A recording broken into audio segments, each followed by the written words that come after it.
let's be honest. There's the day of the pocket passer outside of Jared Goff. How many pocket passers do we have in this Burrow league? and Goff. Burrow still is a little more athletic. He's more athletic. Yeah, but it's going in the other direction. It's going 100%. The expectation but I also think for the us, idea that Jalen last year was totally immobile is not accurate. He wasn't as dynamic, but he was not a statue in the pocket. Oh. He was not. He was nowhere near himself. He was nowhere near himself. When he got out the pocket, he didn't look to turn upfield. He looked to run towards the sideline, get what he can get, and get out of bounds. So this is, then this is where I'm going to put a lot on Sirianni. Do you know what I'm going to say? Because you're laughing. No, I'm waiting. If your quarterback was so injured starting in November that it derailed your whole season, then why into January were you running the tush push? Because he wants to. He was in a weird. I don't think the tush push was why he was injured. No, I understand that. I don't think it is either. What I'm saying is, if we're like, man, everything is right now limited because of Jalen's knee. We want it to get better as soon as possible. Can we find another way to get a yard? Or can we have Marcus? I don't know. Was Mariota their backup last year? I don't even remember. But whomever, can we do something? That is to where either he wasn't as hurt as now is being presented, or that was just egregious coaching. The argument, I'm not going to have a real stick it to you fight, but the argument you make for Trevor was he was in this weird reverse Goldilocks zone of too hurt to be successful, not hurt enough to miss games, and your play decreases. And we use that as a fair, not excuse, reason that his play has struggled. It seems to me that is the same thing that happened with Jalen. So here's, I guess, what I would draw as the distinction of that. There was a single moment we saw Trevor get hurt.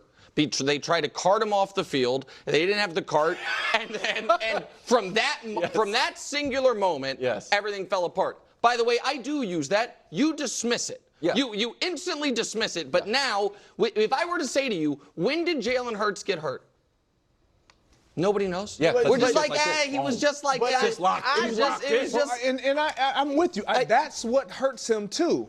The idea that, you know what, I don't want to talk about my injury. I don't want to disclose what's going on. So no one ever Trevor's denied rejected the cart. Didn't even want the cart. No, but we saw the injury. We saw it, yeah. So we could pinpoint. Yeah, it wasn't gruesome. Okay, just because there wasn't the single event that you can point to, that doesn't take away from the injury. Like, what are we talking about here? Like, that just because there wasn't a single event that we could pinpoint and say, this is when he got injured, that doesn't make any sense. That doesn't make any sense. What the matters is the outcome. He was clearly not healthy. And Nick Wright said that himself. He predicted, Nick himself said this, I believe that Jalen Hurts will be getting surgery in the offseason. That is what Nick said. So Nick knew that he was injured too. Now he's trying to act like he's not that injured. And I think it's justifiable to say, hey, Trevor was injured. I really do. People try to act like injuries are used as an excuse. Or if you're on the field, you need to find a way. Yeah, that comes from, you know who says that? People who've never played sports. Ever. Especially at a competitive level. Or the ones that say it who are in media just want to be tough.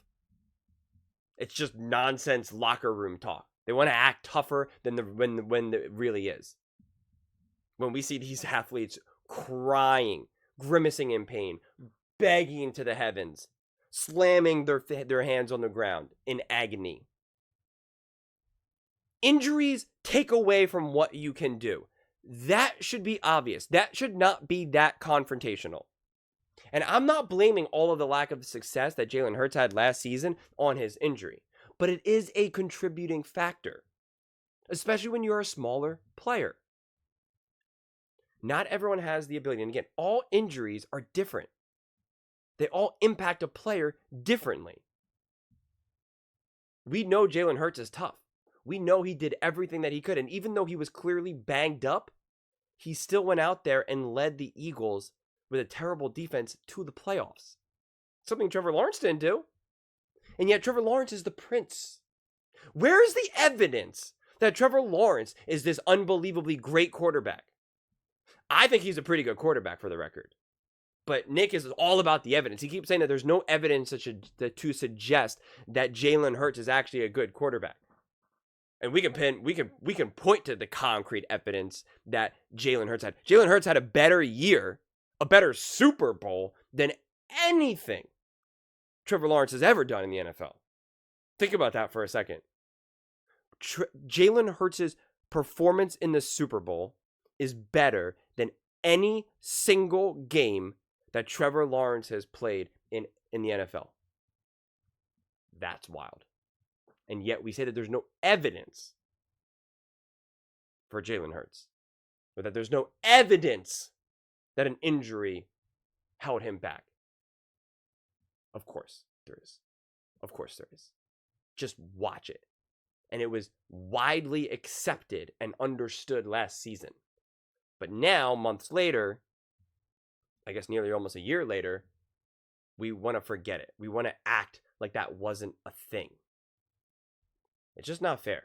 The reality is that the Eagles coaching staff failed Jalen Hurts, and just the luck of the injuries failed him. His body failed him. That's just the way it goes sometimes. We don't have to pile on to Jalen. If Jalen does not play great this season, then the criticism is 100% well-deserved. 100%. If he's throwing all these interceptions and turning the ball over, if he can't stay healthy, then it's like, are you injury prone? Are you too small? Are you squatting too much? Are you pushing it too hard? Because working out is wear and tear as well, by the way. I always cringe when they show these athletes squatting so heavy and doing all this. It's like, you don't necessarily need to do that. Case in point, look at LeBron James and Tom Brady. They're not doing that. It's not always about pushing it to the max. Saquon Barkley can squat 9,000 pounds. He gets injured. So that criticism would be justifiable if he gets injured again. If he's banged up. If he's just not, good against the blitz. If he's making bad reads. It's totally justifiable criticism then. But to not give him the benefit of the doubt, that's where I take issue from. Why people, when they have this evidence of what Jalen Hurts can do on the field and what he can't do, when he has great games and has bad games, why is it that we say the bad games, the bad moments are actually who he is, and the good ones are actually just outliers, luck, whatever? Why do we do that? And yet for some other players, like the Trevor Lawrence, we say, this is who he really is. He's really this great in those moments. Oh, all those interceptions in the playoffs? No, that was just a crazy thing that happened. It was his first playoff game. Why do we make those excuses for some of these other players? But not Jalen Hurts. And this isn't just for Nick Wright. This is just people in general. The media, the fans, whoever. Because I think I'm very consistent. I give reasons that I feel are very logical, whether it's for Trevor, whether it's for Josh Allen, whether it's for Jalen Hurts. I try my best to explain why we are seeing what we are seeing, rather than just saying, this quarterback failed. This quarterback is not good enough. I try to be incredibly consistent. And it doesn't seem like that. It seems like it's like the cool thing in the media to just say they need to find a way. The quarterback needs to find a way. The coach, whoever, needs to find a way. It's on them. It doesn't make sense. It makes no sense. People still want to point out that Jalen Hurts, they want to say that he lost the Super Bowl for them because of a fumble. And again, that's insane. He had one of the best performances in Super Bowl history.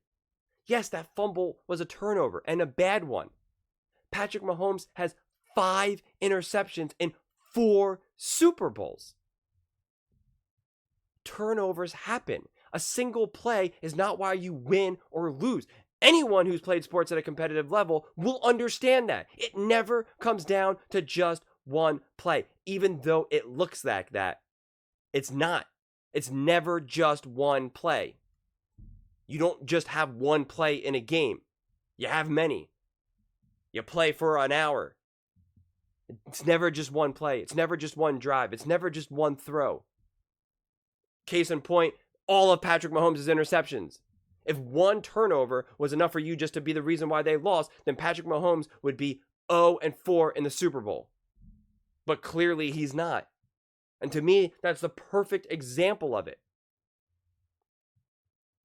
So like it's just like that's getting such a that's being tiring at this point. I mean, Trevor Lawrence threw 4 interceptions in the first half, right? Is that what it was? I forget at this point. And they still won. Are you going to say that he didn't make a lot more difficult for his team? Can we say he was the reason why they won? And if they lost, then he would have been the reason why they lost? I mean, when you throw that many interceptions, my God. I'm excited more than anything because this season we will be able to see who a lot of these individual players are. There won't be anywhere for a lot of these quarterbacks and a lot of these teams to hide. Because a lot of people, we say, CJ Stroud's this great quarterback. We only did it for 1 year. Well, great. Now we're going to see him again. Jordan Love only played great for those 10 games. Great. He's got another season right now. Jalen Hurts was amazing 1 year, bad in the other year, so he's just not good. Great. We're going to find out this year. A lot of the issues that we said that we gave excuses for Jalen, the Eagles fixed them. Let's go. Sink or swim. And I'm really excited for that. We have a lot of these people who just want to pick and choose who they want to say is good or bad just based off of whatever. Well, however the wind is blowing in that moment. This season, as long as we're not plagued by, crazy injuries on any of these teams, any of the players that I just mentioned, we will be able to get good evaluation of who these players are, who these quarterbacks are. We love to make excuses for the quarterbacks that we like, and then we love to just say no excuses for the ones we don't. Justin Herbert, they say he's a great quarterback. Look what he did earlier on in his career. It's not his fault that he has a bad head coach, that he has no good coordinator, that his weapons get injured. It's not his fault. Trevor Lawrence, not his fault he got injured. Joe Burrow, it's not his fault that he got injured. But with Jalen Hurts, they don't want to give him the benefit of the doubt. It's interesting. I don't know why, but I certainly wonder why. But those are just my thoughts. I would absolutely love to hear yours. What do you guys all think? Do you think there is legitimate concern about Jalen Hurts and his injury status? Was he injured last season? Was that partially why the Eagles weren't as good? Where do you think the Eagles can go and Jalen Hurts specifically can go this season? Let me know in the comments below. I read every single comment. So whether you agree with me or disagree with me, either way, let's get in some discussions. Let's get in some fights. But ultimately, let's just have some fun. And please do consider subscribing. We are building an amazing community here, and I would absolutely love to see you part of it. I want to build something that we all genuinely feel connected to. Something that we're really excited to be part of. I think we're well on our way to doing it. And please don't forget to give this video a thumbs up, as it really does help with the visibility and the algorithm. Thank you so much, and see you next time.